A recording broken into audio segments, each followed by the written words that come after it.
Hello and welcome to Season 7, Episode 1 of Not League to Legend. I'm Kev, and coming up on today's episode, we've got the first game of Season 7, which is a home match against Barnsley in the Championship. But before we get into that, it's been a busy summer of transfers and other stories and whatnot. So let's get into all that, and then we can go and play that game. So firstly, a couple of bits that we didn't fit into the end of last episode because I was all sad because we'd just missed out on the playoffs on the last day. You remember it, it wasn't good fun.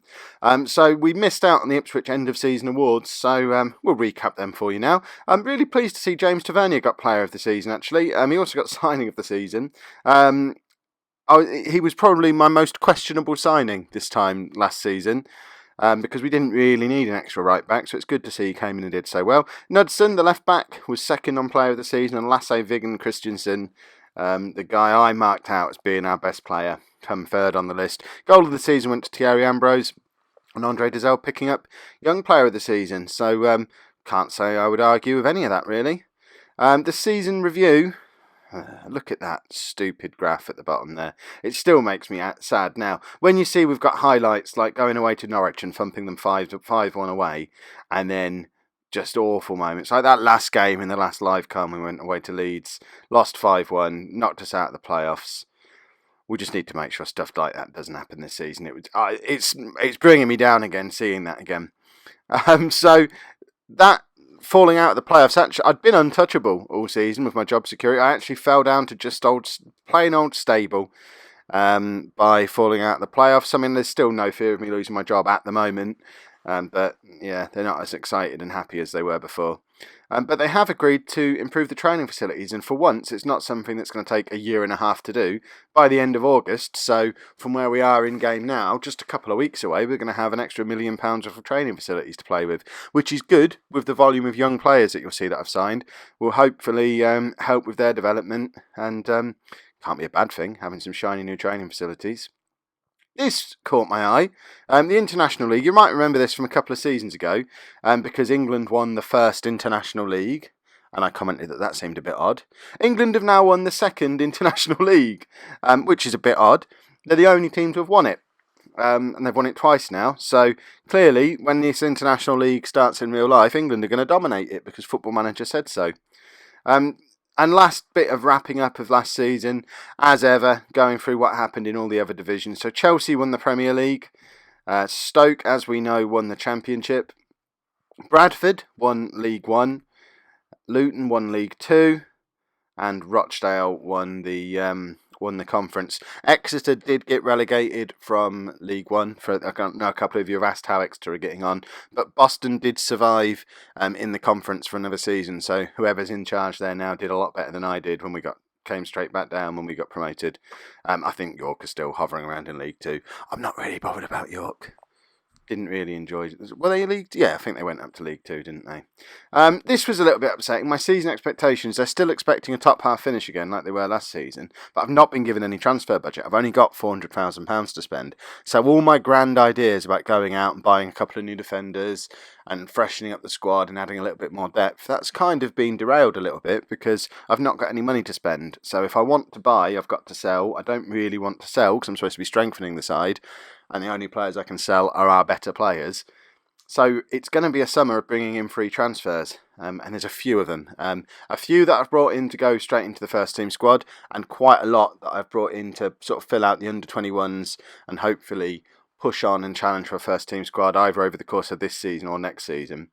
Hopefully sell a few on at a profit and maybe generate a bit of transfer money to spend next year, because this is a little bit disappointing not having any money to spend. It makes that Oldham job all the more tempting, but I didn't go for it in the end. I decided to carry on with the 3-year plan at Ipswich. We need to be challenging for promotion this season and definitely getting promotion next year. That was always the 3-year plan, although I kind of feel like we should get promotion this season after what happened last year. That's worrying. Andre Dizelle has no interest in staying. He's got a year left on his contract. He doesn't feel our squad is strong enough to play at level matching his own ambitions. Which puts us in a really difficult situation, because if we were to sell him now, we could probably sell him for 8, 9, 10 million quid. But by doing so, we lose one of our best players who's getting better all the time, and that makes it that much harder to get promoted. So I'm taking a bit of a risk, and I've decided to keep him. So we've got him for another year. I hope if we get promoted this season, he'll sign. I know this feels like Dale Southwell back in season 1 all over again, but the thing Gazelle has got in his favour is he's only 21, so if he does leave, I think we get compensation anyway, even with him being out of contract because he's under 23. I hope. I know it won't be as much as if we sold him now, but it's going to be better than nothing. And I just think having this guy in the squad for another season is going to be better for us long term than bringing in £8 million now and trying to replace him but not getting players who are anywhere near his quality. So hopefully he'll have a change of heart if we're top of the table come Christmas and he'll sign a new contract then, and I'll be seen as a genius. So, the transfers. The first player we brought in, 27-year-old attacking midfielder Sebastian Kirk. He can play on either wing, behind the strikers, up front. One of the things we really struggled with towards the end of last season was extra options attacking wise when the players weren't performing.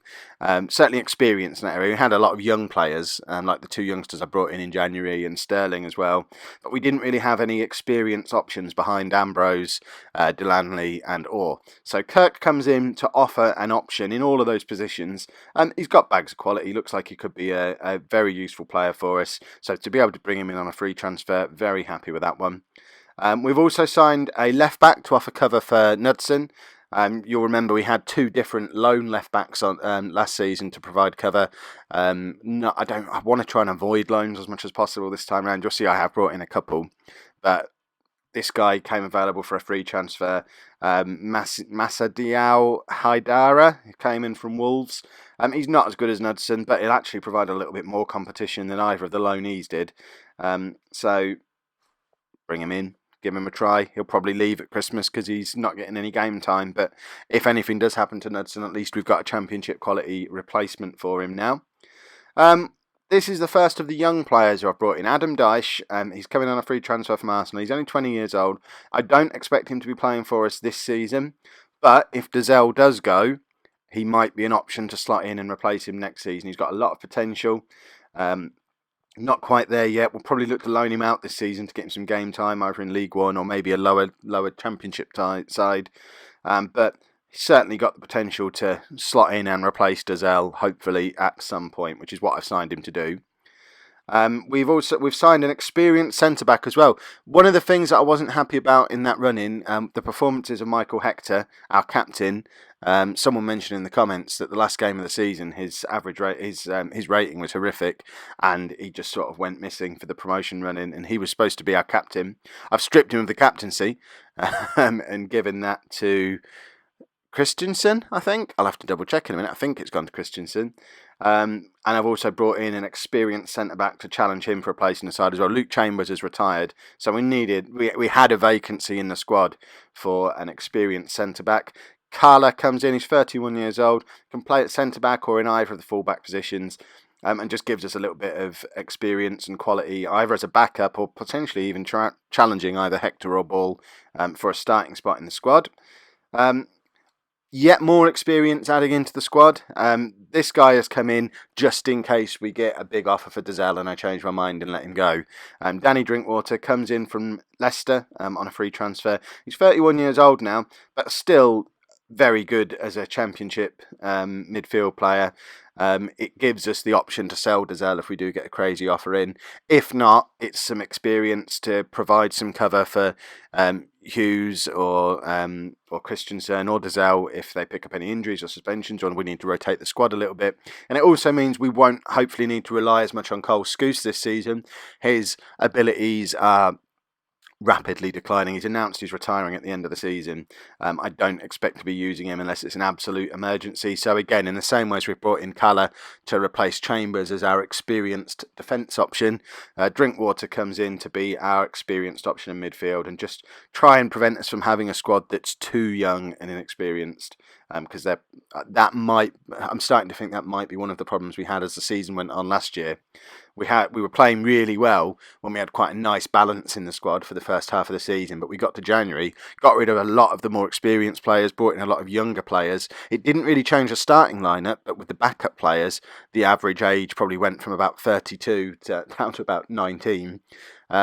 And it meant that when the going got tough and we needed to rotate or bring in extra options, we didn't have that experience. So bringing these guys in hopefully means we've got a little bit of experience in our substitutes and backup players to try and avoid that problem again. That's the thinking behind it. And then some more youngsters that we brought in. So Gunther Tiede, 19-year-old German. I'm going to need to give him a new name. I might just change him to Gunther. Because I'm never going to be able to say his surname. I can't do my THs properly as it is. But he's just going to come in, go straight into the under-21s. We'll send him out on loan. If he becomes good, awesome. He's got some good potential, but I don't expect him to be playing at all for us this season, so he'll just hover around in the under-21s for a year or two. Likewise, Simon Beale, 21-year-old forward.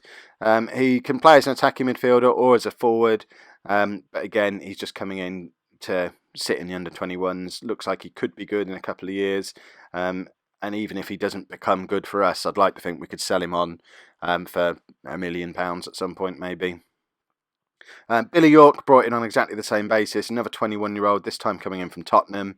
Again, no intention to put him into the first team squad, but he's another handy one to have around. And same again with John Lestrange, who's come in from Derby on a free transfer. He's a little bit older at 22, and this is probably my misfire. My scouts reckoned he had loads of potential. My coaches, not so much. So I'll probably just let him go out on loan and then let him go when his contract expires at the end of the season. He's only in for 1 year. So this one, probably a bit of a mistake, but luckily he's not cost us anything, and we'll probably just release him in a year's time because he's not as good as he was supposed to be. Kevin Walton comes in as a 20-year-old defensive midfielder on the same basis, just to come in, get some experience, under 21s for a year, see where he is in a year's time. And Roger Onana, German 19-year-old winger, again, same thing. Bring him in, stick him in the under-21s. If he comes good, brilliant. If he doesn't, we've not really lost out on anything. We sold Luis Alberto. We've made a bit of a loss on him, but he's gone to Swindon for 350,000. He just doesn't fit into the system that we're playing now. I spent most of last season trying to retrain him as a winger. He wasn't having any of it. So he has now departed, which frees up a little bit of wage budget. And then I finally buckled and brought in some loan players, but they're really good loan players. This guy, Jan Zeman, 20 years old, he's coming on loan for the season from Manchester City, and he looks like a fantastic centre-back. I imagine he's going to be my starting centre-back. I'm not sure alongside who yet. He can play with either foot. He has no weakness, looking at his stats. So really happy to have him at the club. He's going to be a superstar in a few years. So for us to have him for a season, awesome news. We also brought in another centre-back, this time 18-year-old Nikolai Dane from Chelsea. Again, pretty good. Probably better than anything we've got at the club. Not quite as good as a man. Probably might play them both together, although they're going to be very young and inexperienced if we do. But either of those, alongside either of Ball or Hector, is going to be a much better defence than the one we were operating with all last season. Does call into question the signing of Kala, but he can cover at defensive midfielder as well, so maybe we'll sell Ball, maybe we'll sell Hector. We have had some offers in from Premier League clubs for Dominic Ball. Yes, we'd be missing out on his attacking set-piece brilliance. I think he got 8 or 9 goals last season. But if we can get £3 million for what might turn into being a backup defender, I'll probably accept that and look to reinvest the money elsewhere in the squad, where we've not quite got the strength in depth we have now at centre-back. And we also brought in a backup goalkeeper, another one from Leicester. Leicester seem to be a goalkeeping factory. This is where we signed Mika from in January. Stefano Milani, 20 years old. He's Italian. He comes in on loan for the season. To be honest, he's as good as Mika. I'll be playing Mika purely because we own him. But if anything happens, bad run of form, injury, anything like that, Milani could come in and he's just as good. It's still going to be our area of weakness this season, goalkeeper, but I just can't find a championship quality, experienced goalkeeper anywhere near our price range. So we're going to be going with youth in goal this season and hoping the quality of the defenders in front of them won't see us being punished too far. I know that's a load of nonsense and I know we're going to be suffering for it, but I just can't find a keeper. And this is the pre-season prediction. So the media have got us at 25-1 to get promoted. The prediction is that we're going to finish in 9th place. To be honest, that would probably be quite a good finish for us. I'm not certain that I've strengthened the squad with what I've done over the summer. What I have done is replaced a few more of the older players with a few more younger players, and we are trying to build for the future. My plans were derailed a little bit by not having any money to spend, so I haven't been able to bring in any of the big targets that I had. But I think I've signed some good young players who over the next couple of years are really going to start to look quite impressive for us. So if we can finish up a mid-table this season and really go for a promotion push next year, bearing in mind the limited funds that we've got to spend, I wouldn't see that as a disaster. What I don't want is to be challenging for the title until 2 games for the end of the season and then not hit the playoffs. If we're mid-table all year, I can live with that. That's fine. But we'll see. So this is the team that I'm going with for the first game of the season. In fact, no, it's not, because Knudsen isn't fit. I was hoping he was going to get fit, but we'll bring Haidara in. Instead of Knudsen. You'll see I've made a couple of tweaks to the system. We're still going for the 4-1-2-2-1. But firstly, Thierry Ambrose is injured, so he can't play. So Keziah Sterling's going to come in up front. Something he didn't really do last season very much, but when he did, I used him as a false 9. Can't play as a complete forward. He can play as a false 9. The change to false 9 reminded me of this system that we used with... Did we use it with Exeter maybe, or was it York? The possession system that didn't really work, but it's because we didn't have the players to make it work. Now I think I might have assembled a squad here at Ipswich that can have a proper go at playing some possession football. So with needing to switch the centre forward to a false 9 anyway to accommodate Keziah Sterling, I've just tweaked the rest of it, and it is just a case of tweaking a few positions. So the wingers become an inside forward and an advanced playmaker. The advanced playmaker in midfield becomes a roaming playmaker. And I think that's the only change. And also we go highly structured rather than fluid. But on the team instructions, we've stuck roam from positions on. So we're going to play, hopefully, quite an attacking, possession-based system. If it doesn't work, Ambrose is going to be fit again within a week or two, and we can go back to last year's system. But he's the only complete forward we've got at the club.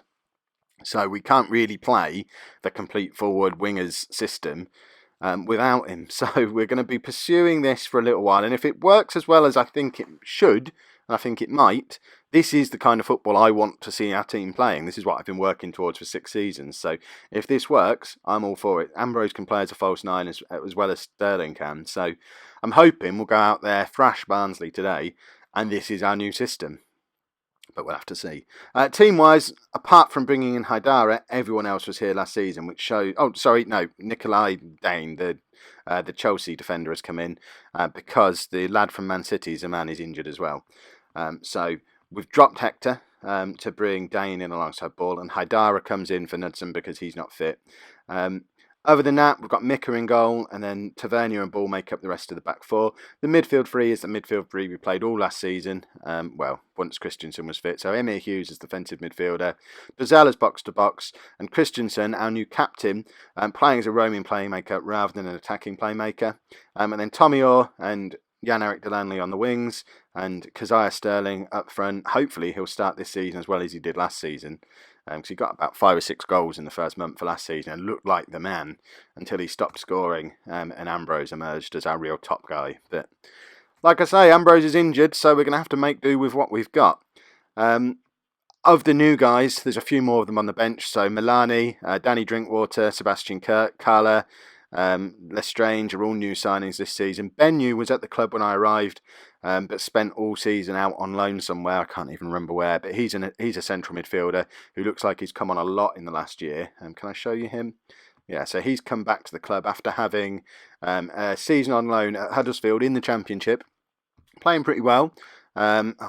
We'll actually show you him. So he's 23 years old and looks like he could be a fairly decent option, again, as a box-to-box midfielder if we were to lose Dazelle, or he could even come in as the roaming playmaker as a substitute for Christensen. So going to give him a go in the first team this season. And that is our team. So let's go and get into the match.